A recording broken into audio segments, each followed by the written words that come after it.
Setelah dilakukan pemeriksaan dan penyidikan secara intensif terkait dugaan korupsi pengadaan bahan bakar batubara milik perusahaan listrik negara atau PT PLN, penyidik Kejaksaan Tinggi Kalimantan Tengah menetapkan 6 orang tersangka dalam kasus ini. Keenam tersangka diantaranya 4 orang dari pihak swasta atau penyedia jasa. 2 tersangka lainnya merupakan pejabat di PT PLN dengan jabatan Vice Presiden maupun Direktur Utama anak perusahaan PT PLN. Penetapan 6 orang tersangka tersebut disampaikan oleh Kepala Kejaksaan Tinggi Kalimantan Tengah, Undang Mugopal, saat press release kepada awak media Kamis siang. Undang Mugopal mengatakan pengadaan bahan bakar batu bara oleh PT PLN tahun 2022 lalu tidak sesuai dengan kontrak kerja, di mana adanya dugaan permainan kualitas batu bara yang dipasok ke PLN memiliki kalori lebih rendah. Sedangkan batu bara tersebut berasal dari salah satu perusahaan berdomisili di Kalimantan Tengah yang akan dipasok ke pembangkit listrik tenaga uap atau PLTU Rembang, Jawa Tengah. Undang Mugopal menambahkan, meski belum ditahan, namun 6 orang tersangka kini telah dicekal ke luar negeri oleh pihak penyidik untuk menghindari hal-hal yang tidak diinginkan. Yang berasal dari wilayah penambangan di Kalimantan Tengah ini yang dipasok untuk PLTU Rembang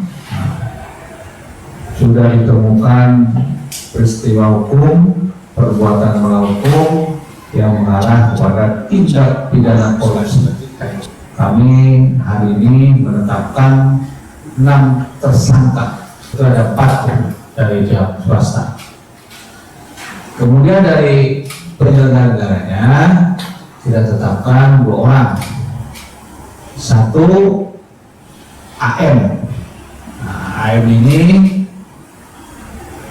sebagai VV pelaksana pengadaan batu bara pada PT PLN, sehingga batu bara yang masuk ke PLTU Rembang itu tidak sesuai dengan kualifikasi yang sudah ditentukan.